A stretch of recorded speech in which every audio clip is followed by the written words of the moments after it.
Hello and welcome to Talking WoW, the podcast where we talk about World of Warcraft, believe it or not.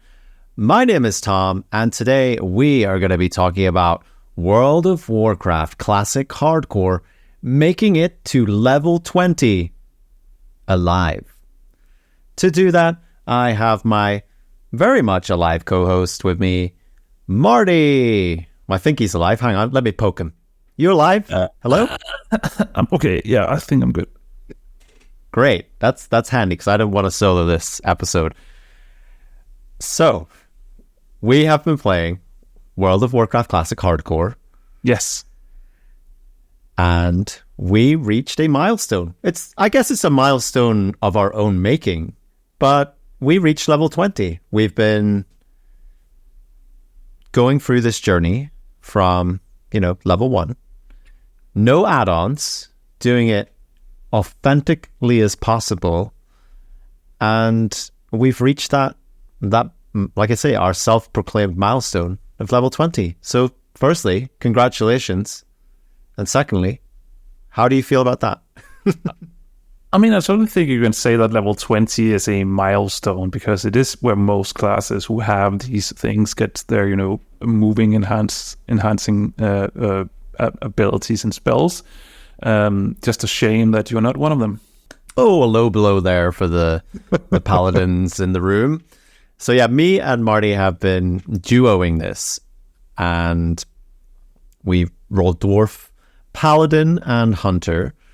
And I suppose, where do we even start with this? Like, are we giving advice to people, Marty, or are we talking about like what we did and didn't do to stay alive, or like how we haven't really planned this. It's a bit unplanned, it's a bit unscripted. Yeah, let's start with why the hell are we both dwarves?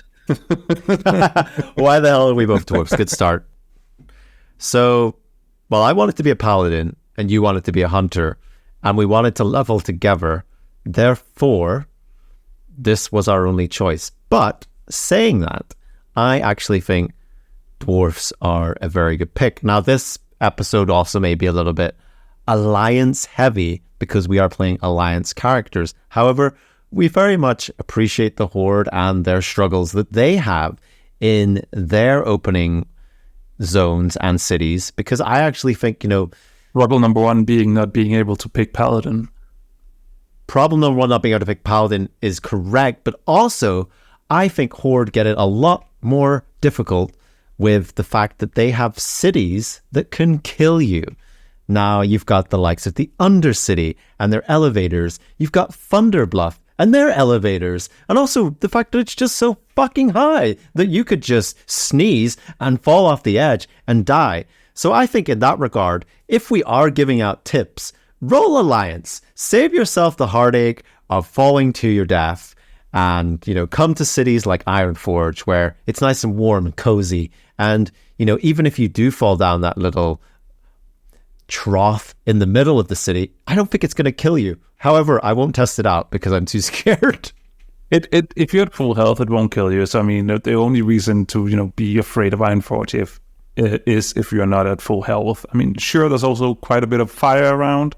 Don't stand in that either. Fire and small campfires and stuff actually hurt these days. Yeah, be careful about, standing close to braziers and campfires. That's a good point, Marty, because... Yeah, but overall, if you're just, running around, minding your own business, being at full health, there's no problem. So I think we definitely picked some of the strongest classes for this as well, and maybe that was on purpose, but I know you love playing the classic hunter, don't you?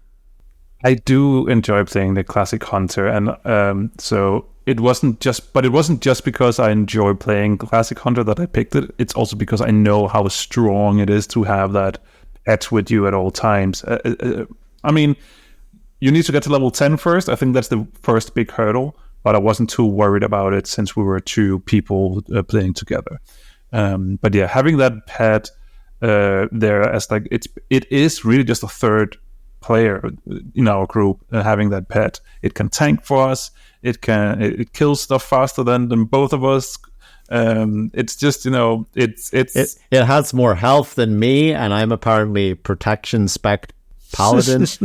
It's just wow, like this is so strong. And also a big thing that we discovered as we were playing through this again is that different mobs have like different health pools as well and different attack values. So one of the things we actually did when you hit level 20 was we were on a quest to kill an elite bear, and we actually decided, hey, let's tame this pet because it's going to have more health, more attack value.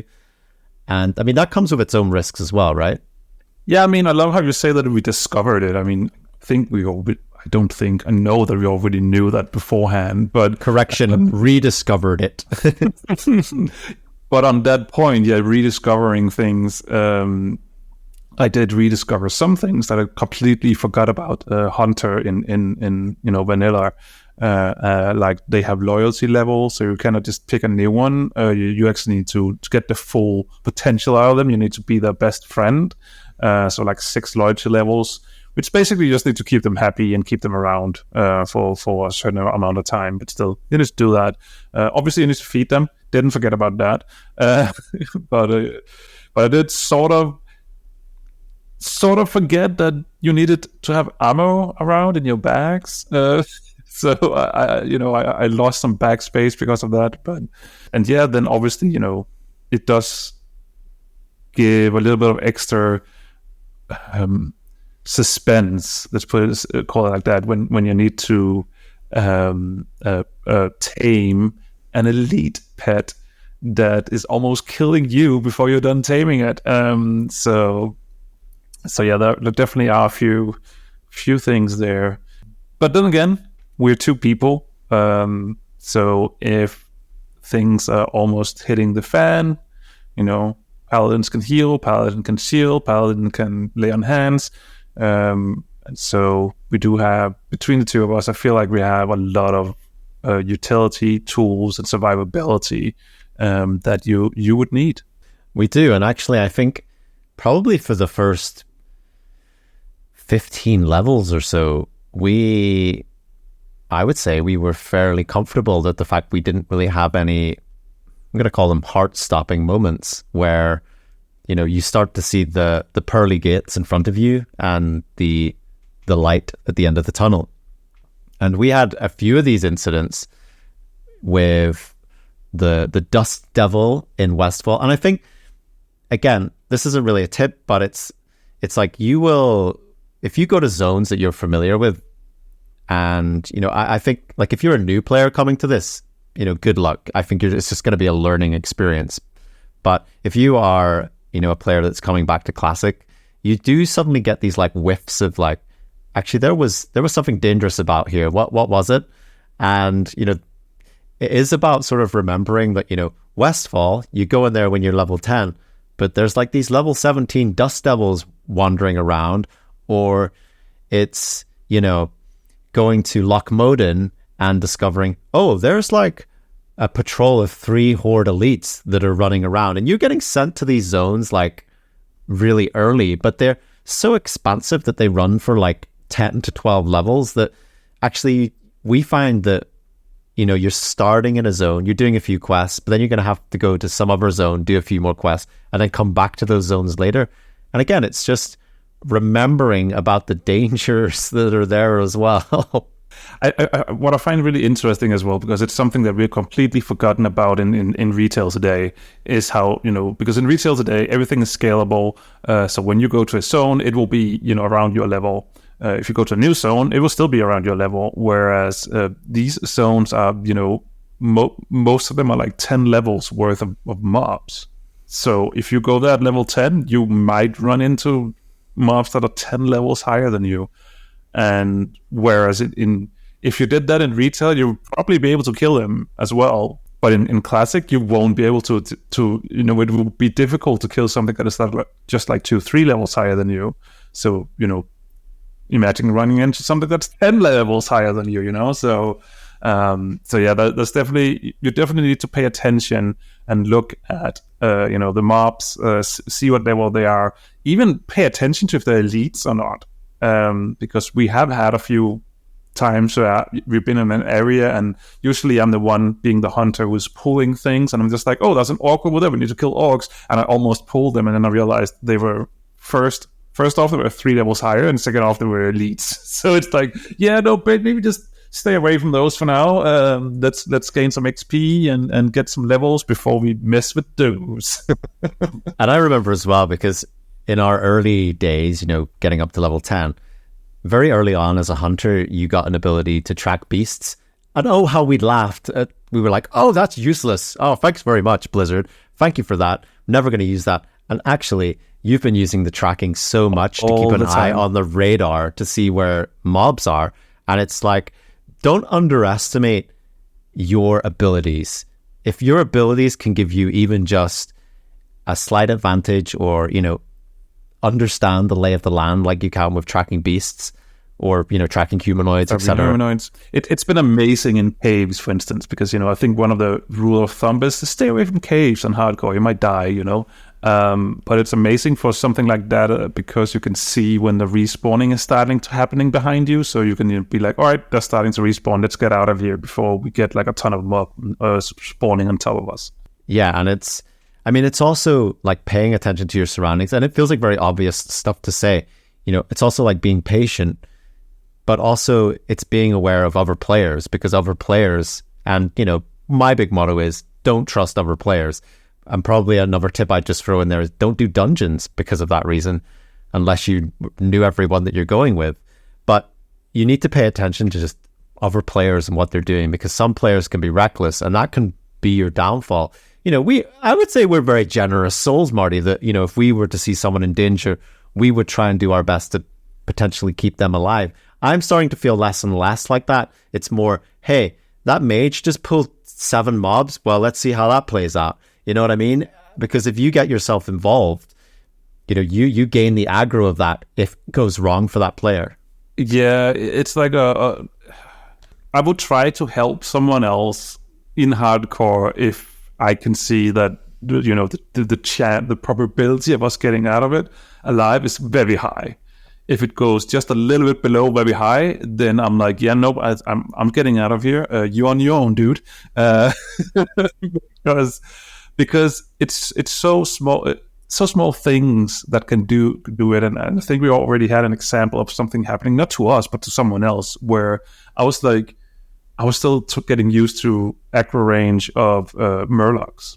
So I was like, I think I can pull this Murloc. I pulled it, and all of a sudden we had 5-6 Murlocs running towards us. Another player came in, didn't really want to attack them, but he healed himself. And all of a sudden, because that's a big thing in classic healing aggro is like huge. All of a sudden, he had 6 Murlocs on him. And they were running away. They did survive, so we didn't kill someone by accident. But it could have been, it could have been. That's what we're saying for the podcast. But yeah, it could have been it for them, because they were just standing there minding their own business, healing while Murlocs were running by, as you do when Murlocs run by. And they got all the aggro, even though they weren't in our group and they didn't participate in anything. It was just that healing spell that generated so much threat that all the Murlocs were like, oh, there's a larger threat over there, let's kill them. And I've seen like other tips where people are saying, don't do Murloc quests, don't do quests in caves. And I think there is some gravity to that, because of how like aggro ranges work for like Murlocs, for example. If you go to the coast of Westfall, it's like that's a treacherous place. If you come back perhaps a few levels higher, less treacherous, but you still have to be like focused in what you're doing, because we like ventured back to Loch Moden and did some lower level quests involving trogs, but they were spellcasters, and we had just a very, probably the closest we came to dying was we actually aggroed a lot of these, and one of them ran away and aggroed a lot, and they were just like casting spells from afar, and we just had to run out of there. But it was like these mobs were a few levels lower, but they were green quickly mobs. They green mobs, so it can quickly like snowball out of control. So I think like one of the things I think we're learning is when to abort, like when to run away and when not to run away, because sometimes running away can be detrimental to your survivability as well, especially, if you're in a highly populated mob area. It's like, well, if I run away, I'm probably going to pull something else. So can I kill this? And I think that brings me on to my point of being like, give yourself that extra edge. Again, now there's professions that you can learn early on, and maybe you don't keep up with them. But for example, alchemy gives you an opportunity to give yourself a few buffs, some armor buffs, some minor strength, if that's useful to you. You can make like Troll's Blood Potion, which restores like health over time. And, I think sometimes just giving yourself the edge, you picked up leatherworking, for example, and it was like putting these +8 armor kits on your gear. And it's like, in the grand scheme of things, it's probably like a 20%, increase to your survival. But when you like add all that up, it's like, oh, well, suddenly I've increased my chance of survival by a few percent. And sometimes that is the difference between living and dying when things go out of your control. And usually you find like that is when you would probably die, right, Marty? Is when you're in a situation where suddenly you're not in control of it anymore. And that could be because of other players or respawns, or you've just pulled some extra mobs you weren't anticipating. Yeah. And I think that's one of the keywords. Control is the keyword. I mean, if you're somewhere and there's a lot of uncontrollable, situations going on all the time, maybe go and do something else for 30 minutes, come back. I mean, it could be like there's a lot of players in the area who's all pulling randomly here and there, Don't be afraid to just go kill something for half an hour and then come back. Tip is also don't give up, never give up, because I think in the situation where we were close to dying by all the trucks, I was going down in health at this point, and I was going down to very low, and I'd used my potion, and I was like, I didn't know what to do. I panicked a little bit, and I didn't know what to do. I didn't have any response to anything left besides just trying to kill them. My mind was already sort of like, all right, this is it. We're dead. It's over. My pet had died as well, and this is it. And then you used the lay on hands on me, and I went up to... Yes, I laid my hands on Marty. There we go. And I was at full health. You took all the aggro because you were healing. But all of a sudden, it's like, all right, I'm back in the fight. I am back in the fight now. So I could rest my pet. I slowly regained aggro with my pet to try and get them off you. And then you shielded and ran away. And we decided, and also told me to run away. But in that moment, I had basically given up in my mind. So it's just important to don't give up until it's actually happened. Keep fighting and just keep doing the things that you need to do to survive. I think you're so right, because in those situations where we've almost died, it's like that panic does set in, and suddenly you just like, it's almost like you go blank a little bit. But you're right when you say it's like, can I keep alive, as a paladin to regen enough mana to get another heal off, and sometimes that can just be the difference.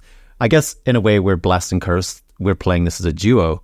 When you're playing, as an individual, sometimes you don't have as many options, but also you don't have the, unpredictableness of what your duo partner is going to do sometimes. And hey, was that a secret stab at me? I think it was a secret stab at myself, to be honest. Right. But like you say, it is about just remembering the abilities you have and how you can use them. And can I keep alive for another 10 seconds? Can I kill this mob?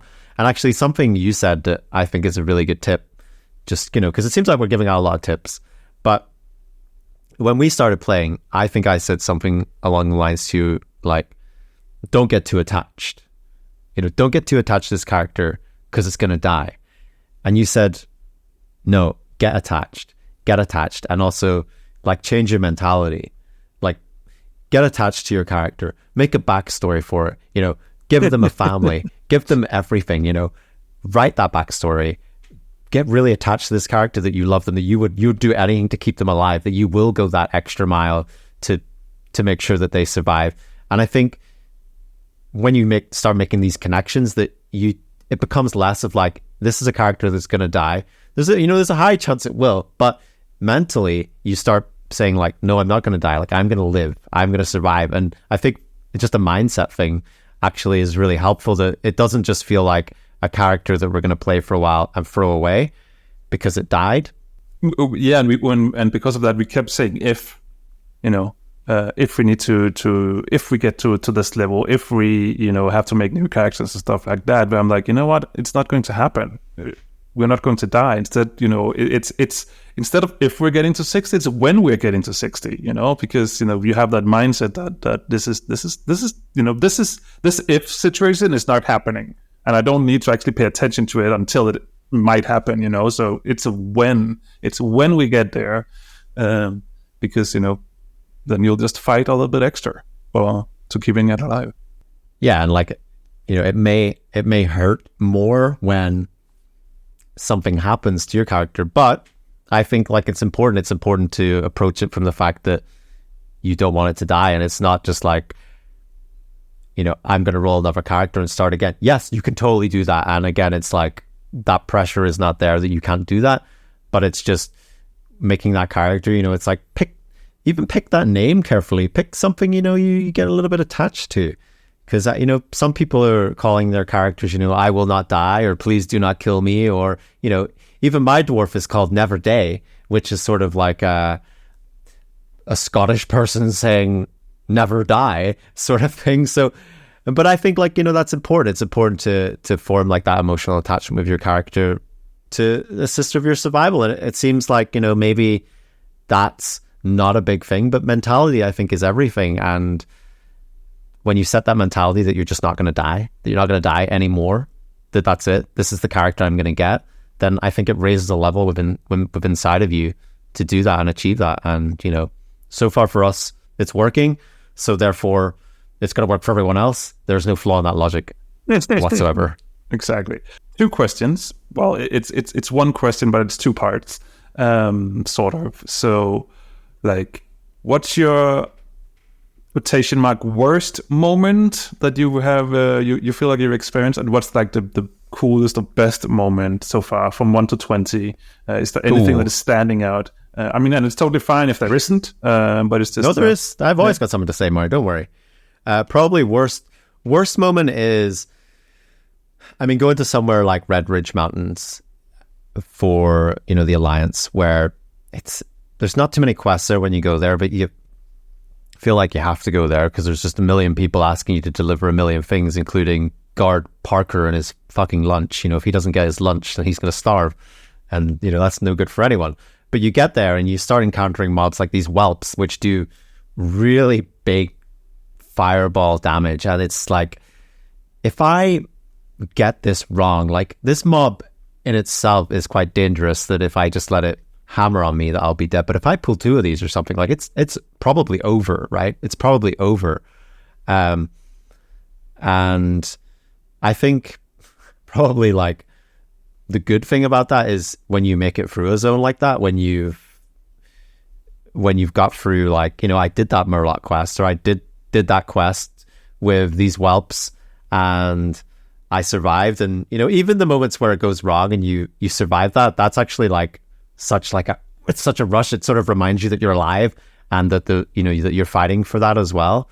And yeah, I think that's sort of a mixed answer.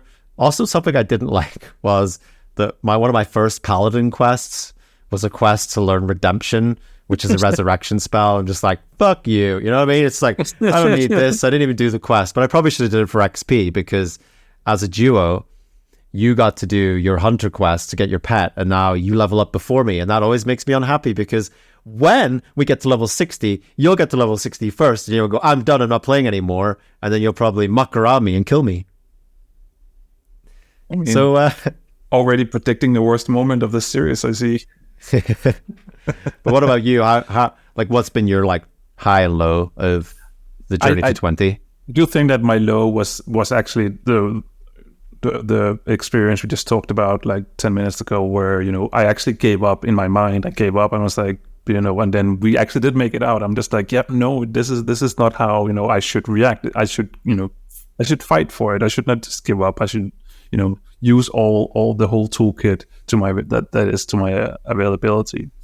But I think I have probably 2 cool moments that is sort of the same, but it's different places, and that is when because we have been walking around the fact sometimes that should we do this or should we wait a little bit? And so Princess, Hogger, and the lead quest in Loch Modan is like examples of where we're like just went in and did it and succeeded, and it just felt really good, even though that maybe in our mind we made it more difficult than it actually was. But just that feel good moment of, you know what, we are goddamn cool, we did it and we survived and we have the t-shirt to prove it. Yeah, I think like one of our first big worries, and if you're Horde, you're gonna be like, I don't know who this is, but there's like a boar called Princess that has 2 ads, and also there's a quest to kill Hogger, and everyone knows who Hogger is. And we did this within a space of 30 minutes or something. And like you say, we had built it up in our minds that there was some awful raid boss, but it was like, that's how it felt like. We were, chugging our potions, buffing up, getting that food buff as well. Again, that's something important. If you can get food with a buff on, give yourself just a little bit extra stamina or anything like that. Just go out there and use what you can. And yeah, that was just a great sort of time when we took those down. And I think we were feeling good about that it's sometimes, I call them like calculated risks, where it's like, we definitely feel like we can do this and we will get a benefit from it. It's sort of like when we tamed that elite pet for you. It was like, this is a risk, but I think the benefits of it will outweigh that. And I'm just like, I'm glad we did that. And now we're like in a stronger position to, continue this journey as well. Absolutely. So I think before we wrap up here, something Marty has been doing, and I think it's very important to mention, is you've been making money. Yeah, I actually have. I've been, just utilizing that auction house. It's a tool that you shouldn't forget about, because eventually you'll get to level 40 and you need to buy a mount, and you might scoff at the whole idea that roughly 90 to 100 gold pieces is easy enough to get your hands on, which you will need to buy, the mount and the mount ability. But in Classic, 100 gold is it's a quite a bit of sum of money to get your hands on. Even if you also want to buy your abilities, you actually get better and stuff like that. So I have been trying to sell stuff that we find on the auction house, and I'm starting to have like a small rule set that items can go up a certain amount of time before I vendor it, because you have to pay like a fee to put it up on the auction house and stuff like that. So just doing small things like that, small admin things that we do off stream, just to try and earn some G. You did mention that we're streaming this as well, and actually sometimes we do get nice little tips when we're playing this as well. And somebody had mentioned that you can actually achieve a sizable amount of income just by taking skinning. And yes, you can go and sell those skins on the auction house, but also they just vendor pretty well as well. So you could, in theory, like if the auction house wasn't there, taking up skinning, and you could buy level 40 from just vendoring all like the skins you find along the way. You could have enough to buy that mount as well. So it's just something to think about if, that's something that concerns you about, wanting your mount when you hit level 40, or, roll a paladin or a warlock and you get that for free. And, that's going to be great. Just, not having to worry about that. But, me and Marty have been playing it in a duo format, that the fact that if I die, effectively Marty's dead. Like, that's it. It's game over. So, it's been quite cool from like an RPG perspective to say like, okay, Marty's the chef, Marty's the skinner, Marty's the lever worker, and I'm like the potion maker. And we're trying to like see how we can benefit each other as well. It's like, oh, I got an item drop here. Can you use it?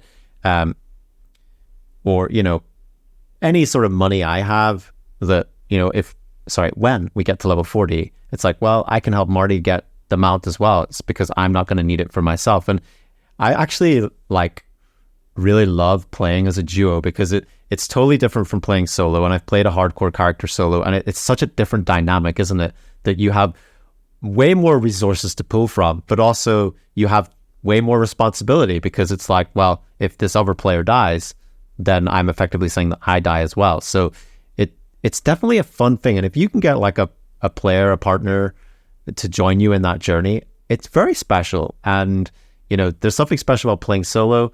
I also think it's a very cool thing to experience playing through this game with somebody else, because sometimes, you know, you get to those moments, like you say, Marty, where you're just killing a bunch of mobs or something for half an hour just to, you know, get yourself leveled up so you can unlock another quest.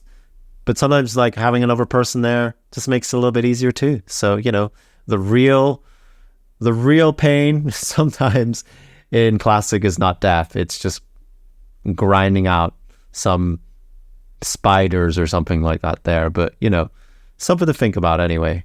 I mean, it's always nice to have someone to go through the world together with, even if that world is World of Warcraft. And on that moment there, I've swallowed the vomit. We have come to the end of this review up to level 20. But join us for our future episode. Absolutely 100%. We will be doing another review episode when we reach level 40. And if we don't, disclaimer, then we'll just have an episode about how we didn't make it to level 40. I have been Tom. That has been Marty. We've been talking WoW. And we are still alive. I'm totally going to edit out that disclaimer. Thanks for tuning in, champion. Did you enjoy this episode of Talking WoW?